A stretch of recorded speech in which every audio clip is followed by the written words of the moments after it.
Cel mai mare târg radioamatoricesc Hamvention s-a desfășurat în 2019 în perioada 16-18 mai. De la mine de acasă, din nordul statului Virginia până în Dayton, statul Ohio, a trebuit să petrec cam 7-8 ore la volan. Însă mare parte a timpului am stat la discuție pe frecvența de 146,520 MHz cu radioamatori care conduceau și ei pe același traseu.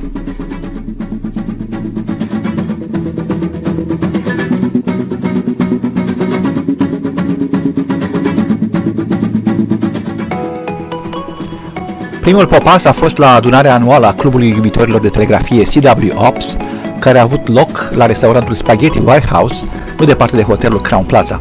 Au fost prezenți cam 100 de membri.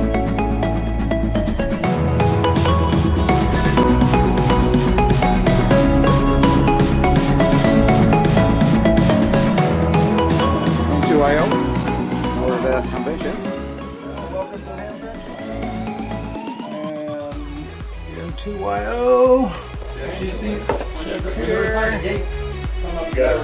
There we go.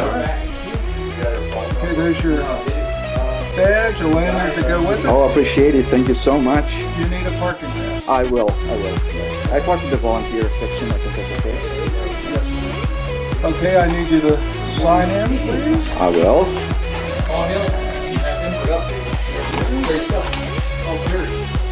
Is that Terry over there? Henry. Oh, Harry, that's not. Is there anything here? That's your parking pass number 53. Okay. Thank you so much, Harry. The brochure. Okay. Is there anything else we can do for you? That's all for now. Thank you so much.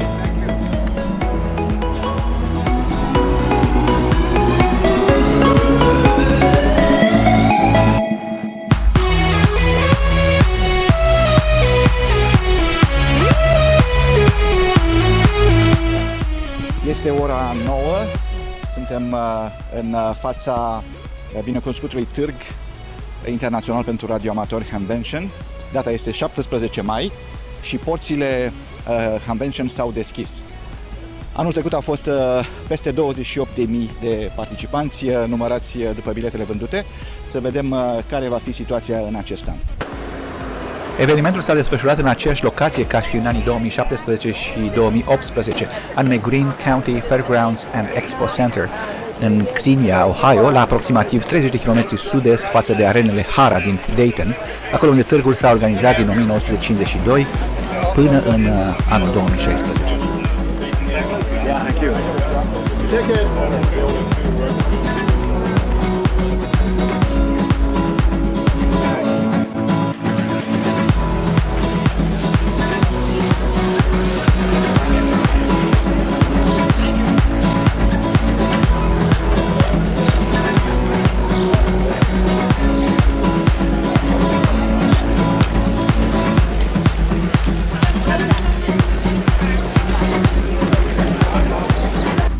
Iar și câțiva radioamatori YO cu care m-au întâlnit: Dodi, November 2 Golf Mike,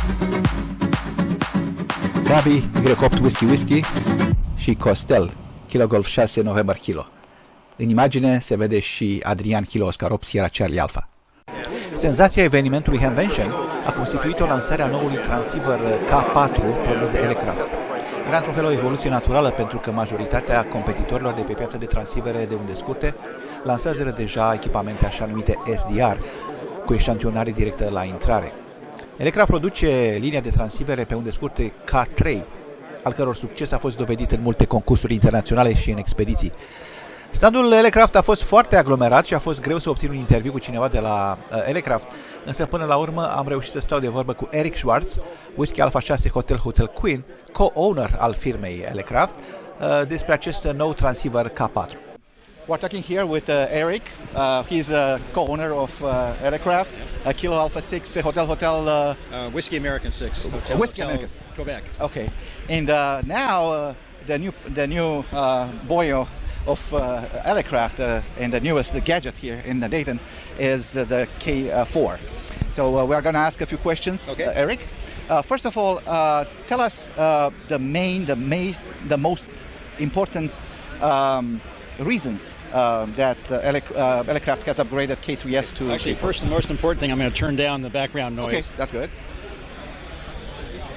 That's better. Well, K4 is, sort of still has the same DNA that the K3 has in terms of how you use it and how it feels, but this is a direct sampling, 160 meter through 6 meter HF transceiver, which means high performance A to D converters, high frequency 16-bit A to D converters, convert the RF at your operating frequency down for the digital signal processor to work on it. All the filtering's done in DSP, and that basically gives us a very flexible system. It gives you the pan adapter inside and also gives you a system that can take advantage of all the new software out there for new features going forward. Yeah, I remember last year exactly at this place I talked to an engineer at aircraft and asked, I think Yaesu has launched FTDX 101. Sure. And asked, isn't aircraft going into the direct sample direction? Say, no.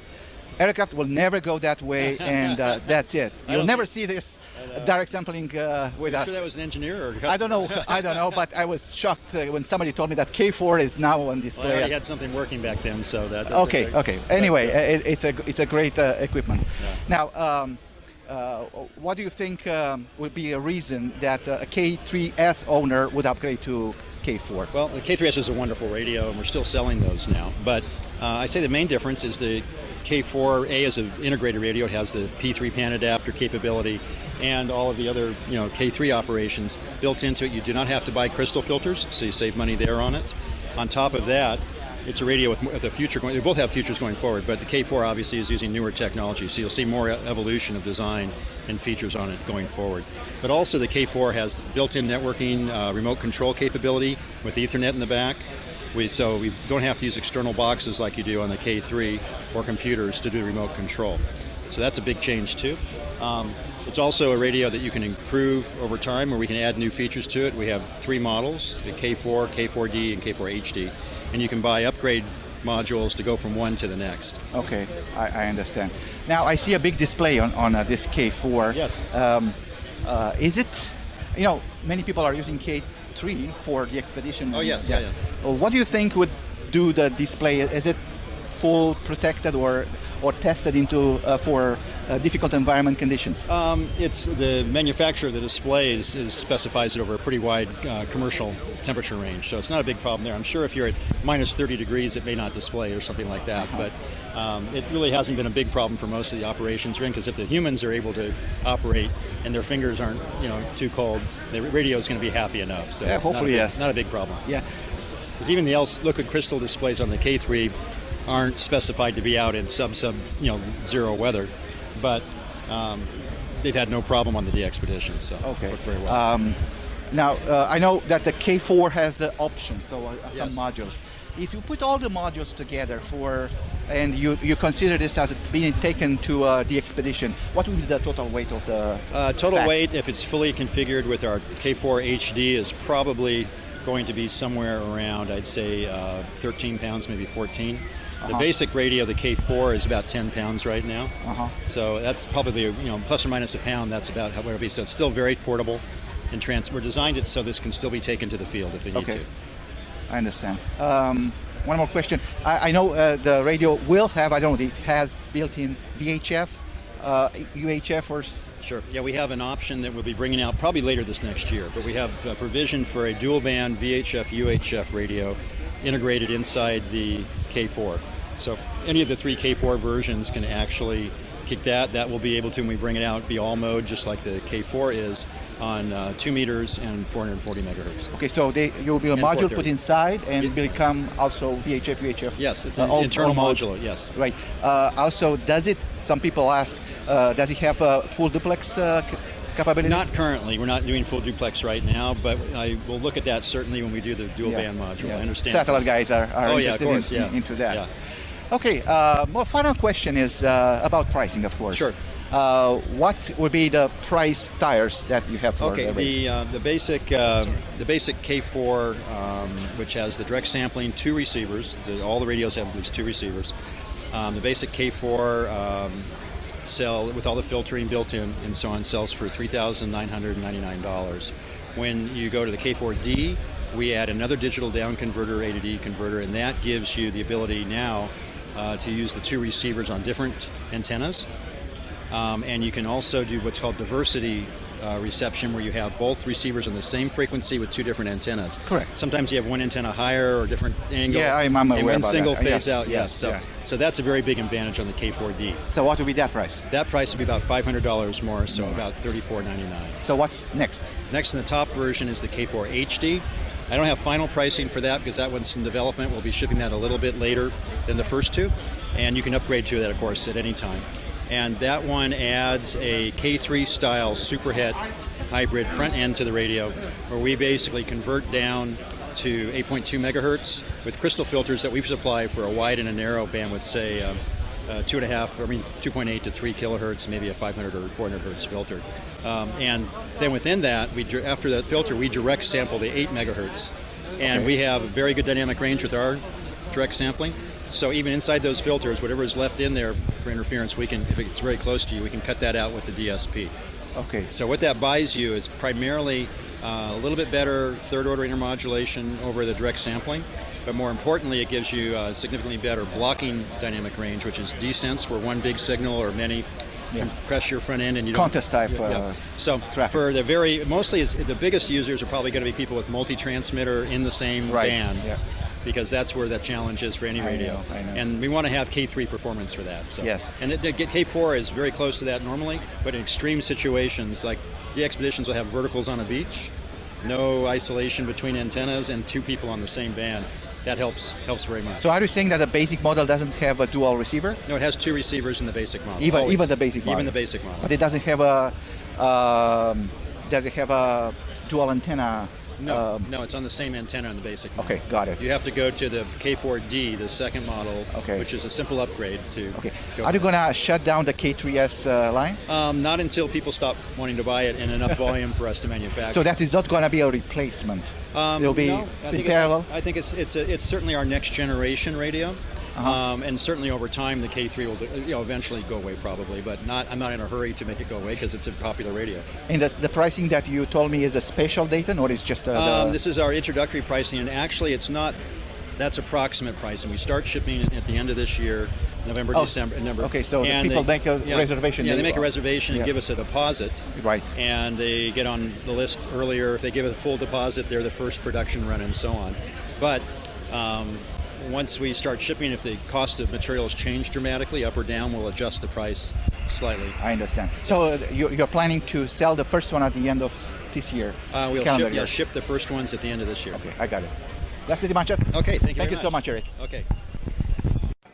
RF Kit, un producător german de aparatură radio, în special de amplificatoare de putere, a lansat la Dayton Hamvention liniarul de 2 kW Romeo Foxtrot 2 kg Sierra RF2KS.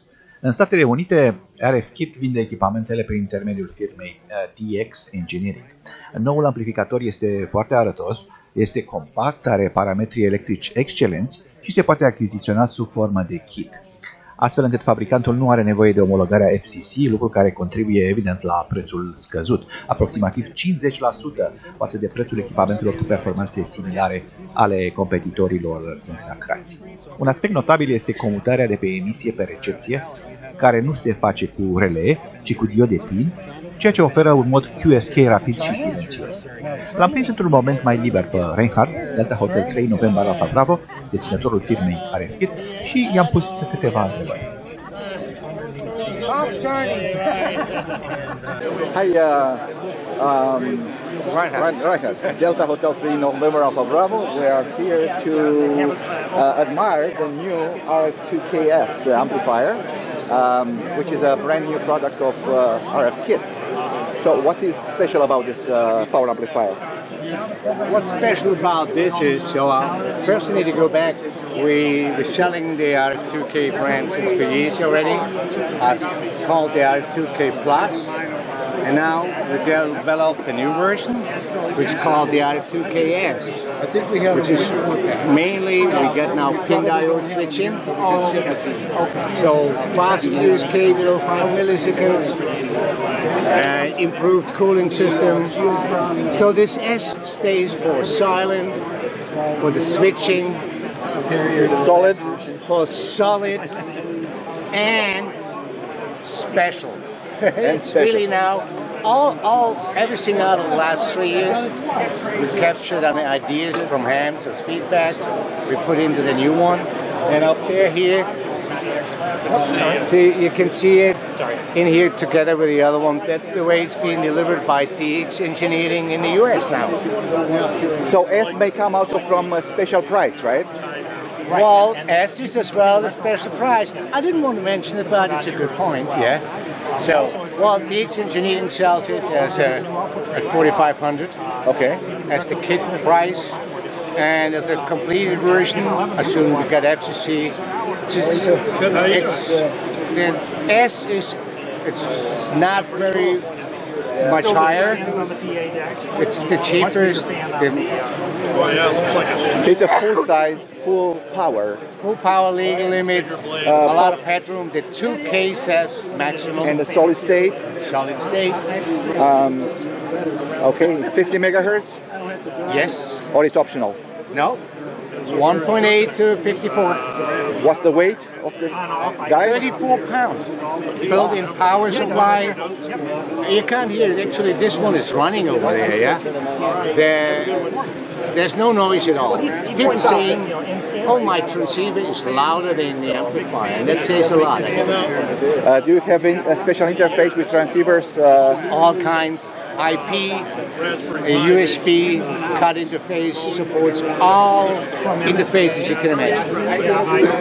So if one want to order such amplifier, Yes. they should go to Just DX turn Engineering. to this booth and place your order. And if the buyer is from Europe, Sorry, no, you buy it from DX Engineering. I know, but I'm talking about somebody who lives in Europe. For example, Romanian people. Will Romanian people, they order at me. Okay, and So I got a few of the 2K already in Romania. okay, nice to know that. Do you know the call sign? Who has that? I don't know the call sign, but there's one company in Romania who does amplifier as well, commercially. Okay. And he's a Ham, the owner, and he ordered already too. Okay. I can't remember the names. The list is so long. All right. Do you have a special pricing in Europe different than US? Well, the European price is $32.50 plus VAT. Euro. Yeah. Okay. That's the kit, $32.50 plus VAT. So is this available right now if ordered at the DS Engineering? You can order it at the Engineering today. But is it available? Now it's going to be available in fall. How long? Fall, October. October? It's the plan, yeah. Of course, we need to get FCC certification and all. Oh, you don't have yet for this? Not yet. That's why there's no price for the complete version. I got it. Yet. I got it. Okay, but that one is certified. This one is not certified. It's coming out of Europe into the US as a kit. Okay, got it. And this one comes as kit or not? It comes as kit Or- and complete version, both. Okay, with two prices? Yes. What is the kit version? The kit is $4,500 And in the US. and the full assembled? I can't tell the price because of FC, but it's going to be below 5. Okay, Below 5K. thank you very much, Becca. Vă las să urmăriți în continuare pe fundal muzical un tur filmat prin cele 6 clădiri expoziționale și cele 5 săli care au găzduit forumurile.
la standul IAS-ul, multă lume admira aparatele foarte arătoase pe care putea să le butoneze după bunul plac.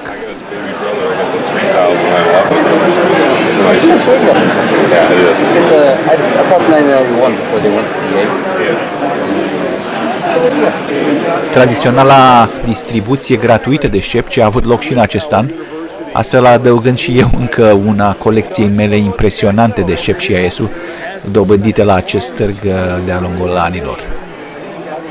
Din câte am aflat, singurul transceiver lansat de IAS-ul la Hamvention în 2019 a fost un minuscul handy Fox Tango 3 Delta, succesorul transceiverelor FT1D și FT2D. Acoperă benzile de 2 metri, 70 de centimetri, are modem APRS, GPS, ecran color, Bluetooth și multe altele. Un reprezentant IAS-ul a fost amabil să facă o scurtă prezentare. Okay, Mike, Whisker 1, Bravo, Quebec, Oscar, and F. Right. Is introducing us to a new radio. The new FT3. The new FT3. The new FT3. All right. It hasn't been released yet, Okay. so I'm seeing this for the first time today myself. All right. So I'm brand new to this as well. So it's got a color touchscreen. Okay. So how is it different than the previous version? The only difference really is the color touchscreen. Also, you can also display in memory mode the alpha tag. JTP. I just put some alpha tags in there. Okay. So also, but it'll disappear in VFO mode. When you put it in memory mode, it appears on the same band, and also if you go there, it also flips over to the same band as well. Okay. So for whom is designed this radio? For small portable activities like is it single band, monoband? No, this is full duplex.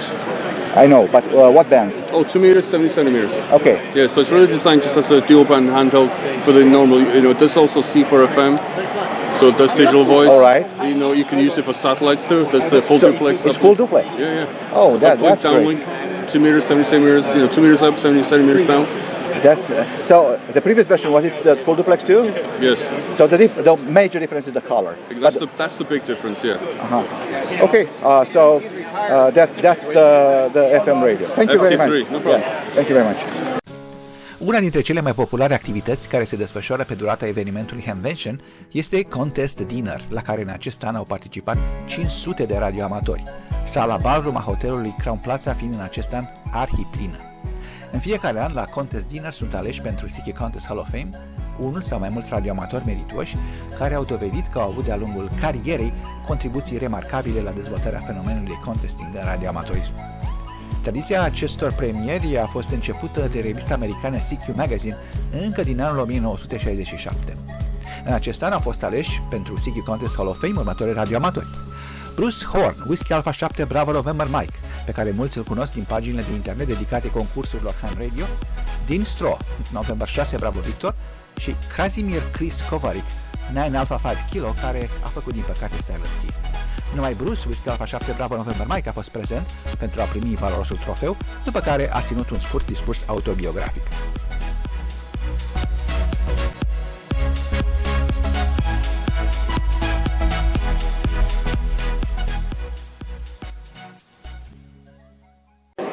Contest Super Suite este o activitate care are loc în fiecare seară la etajul întâi al hotelului Crown Plaza din Dayton, în principiu după ora 20, încheiindu-se la ore matinale, la care în general participă iubitorii de concursuri radioamatoricești. Se spun povești, se bea un păhărel, pizza se distribuie gratuit celor prezenți și mai ales se stă la taclale. Ai ocazia să te întâlnești cu de expediționari celebri, operatori de clasă în marile concursuri Ham Radio și posesori ai multor indicative pe care i-ai auzit doar în concursuri. Imaginile cred că vorbesc de la sine.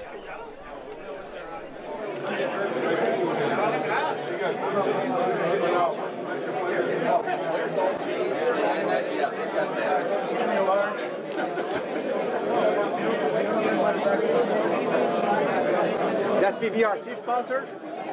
I think so. Surpriza serii de vineri 17 mai a fost recitalul doamnei Kaori Mita, Juliet India 1 Bravo Tango Lima din Japonia, o cântăreață profesionistă care a avut un repertoriu din domeniul radioamatoricesc. Să ascultăm un scurt fragment.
Iată și câteva segmente cu grupul de radioamatori români, ușor de recunoscut, de altfel.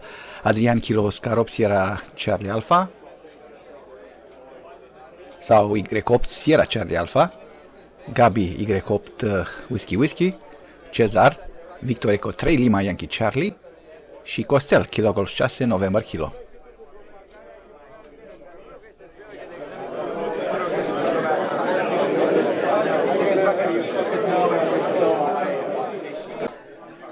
Seara de sâmbătă se încheie întotdeauna cu CW Pile-Up Competition, un concurs care măsoară abilitatea operatorilor în condiții reale de trafic, în special în situații de zgomot și pile-up. Concursul este organizat de Kansas City DX Club și are loc în fiecare an la hotelul Dayton Crown Plaza, camera 525.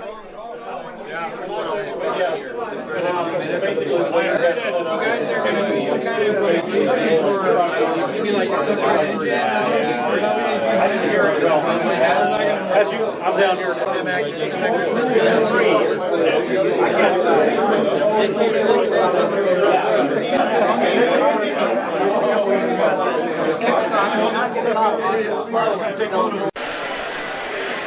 La standul Asociației Radioamatorilor Americani, ARRL, o desfășurare de forțe impresionantă.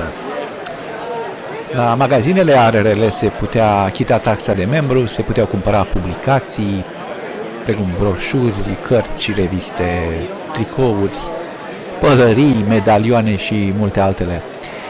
De apreciat existența unui stand special dedicat armonizării activităților radioamatoricești cu preocupările studenților din universități. Educația tinerilor în domeniul comunicațiilor radio este una din principalele preocupări ale organizației. Cei dornici de a construi sau învăța puteau discuta cu instructori tehnici ARRL la un stand special.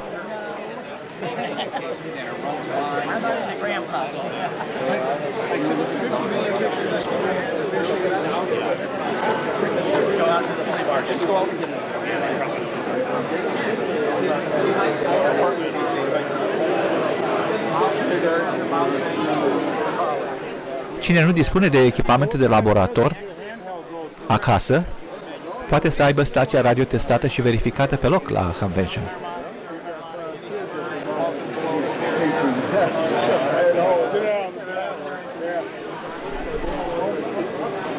De asemenea, se puteau verifica QSL-uri pentru programele DXCC, discuta cu reprezentanții ai concursurilor organizate de ARRL sau Logbook of the World, LOTW.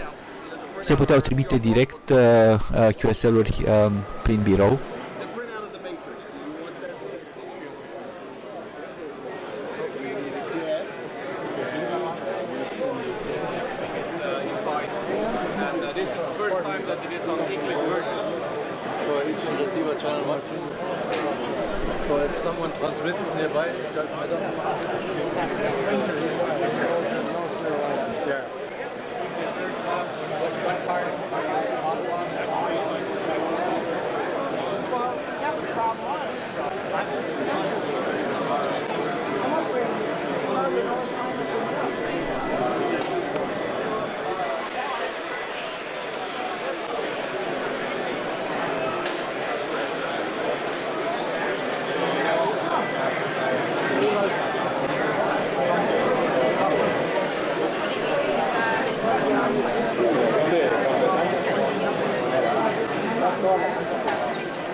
Reprezentanții IARU, Uniunea Internațională a Radioamatorilor, puteau fi întâlniți la standul 2105.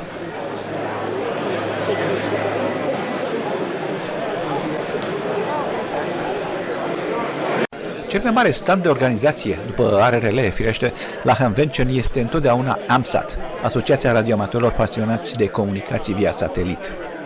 Interesul pentru sateliții de radioamatori este din ce în ce mai mare și nu este de mirare observând numărul mare de sateliți care transmit semnale în benzile de radioamatori. La standul AMSAT se puteau admira machete și sateliți la scară naturală, în stare de funcționare, se putea cumpăra software, hardware, literatură de specialitate. Ingineri și operatori experimentați puteau oferi asistență celor care făceau primii pași către domeniul comunicațiilor prin satelit.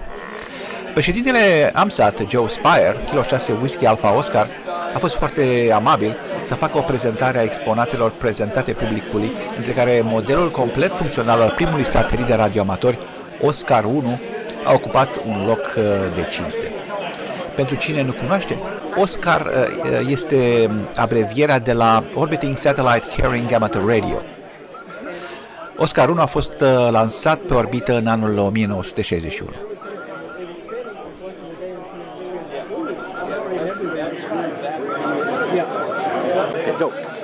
So you're hearing the signal of Oscar 1, Morse code HI. It changes with temperature of the spacecraft, the rate of the Morse code. That was the original science experiment. Launched in 1961. 22 days later, deorbited.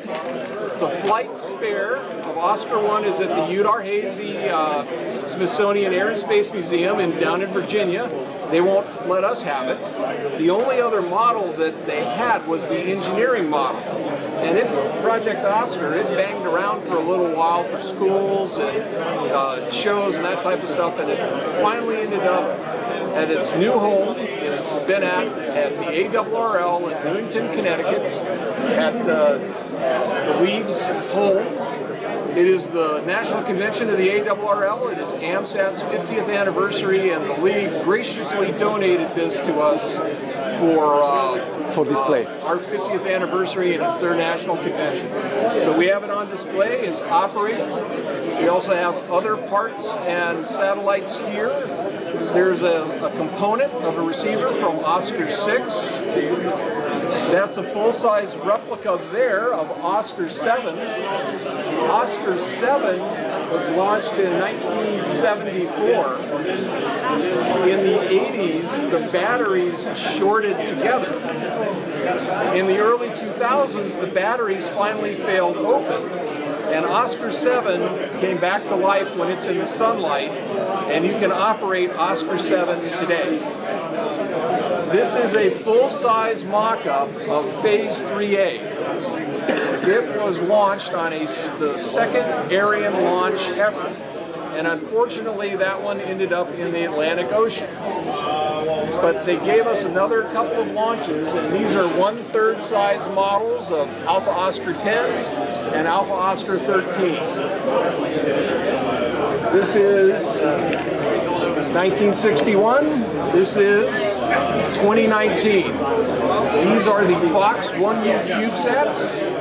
This has basically 1U, 1 kilogram, Alpha Oscar 85, AO 91, AO 92, AO 95. 4 of these in orbit right now. And the one in the corner is Golf. It's just a frame. That's a 3U CubeSat. Golf, greater orbit, larger footprint. Those are the next CubeSats that we're working on. This is a tour of Oscar Park at the 50th anniversary for AMSAT. Thank you so much. În vecinătatea standului AMSAT, firește însă în afara clădirii, s-au organizat demonstrații practice de legături prin intermediul sateliților FM. Un calendar prezentat la stand permitea celor interesați să afle când au loc trecerile sateliților pe deasupra Daytonului și aici operatorii făceau legături reale la care publicul putea să asiste.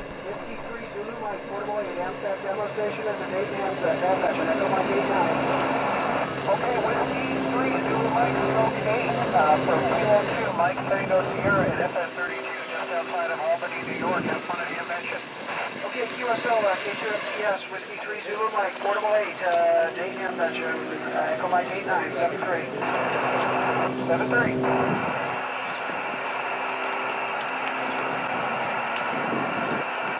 Whiskey 3 Zulu Mike, Portable 8, AMSAT demo station at the Dayton Hamvention.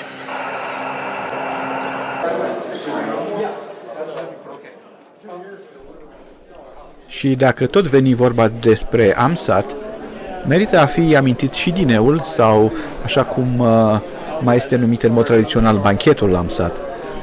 După o masă de seară excelentă, invitatul special, Dr. P.J.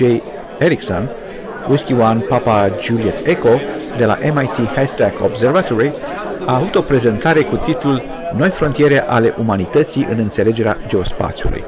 Explorarea radio a spațiului din vecinătatea Terei prin parteneriat științific cu radioamatorismul.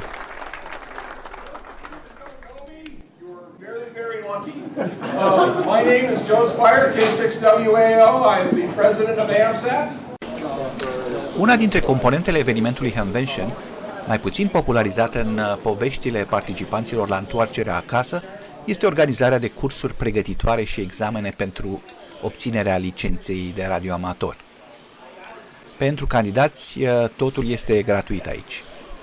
Un număr impresionant de voluntari, îndrumați de către DARA, care înseamnă Organizația Radioamatorilor din Dayton, au petrecut zilele de 17 și 18 mai în comisiile de examinare, iar candidații de toate vârstele au curs în flux continuu dinspre zona expozițională Hamvention către clădirea în care s-au desfășurat examenele de autorizare. Distanța de aproximativ 1 kilometru a fost acoperită de câteva microbuze care ofereau transport gratuit celor interesați.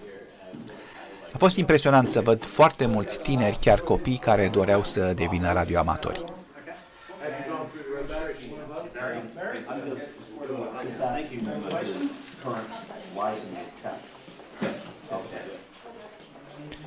Kilo Zulu 8 X-ray Uniform, Chris, coordonatorul echipei de examinare, a fost foarte amabil să-mi permită să filmez cum se desfășoară întregul proces și să răspundă la câteva întrebări pe care am dorit să le pun.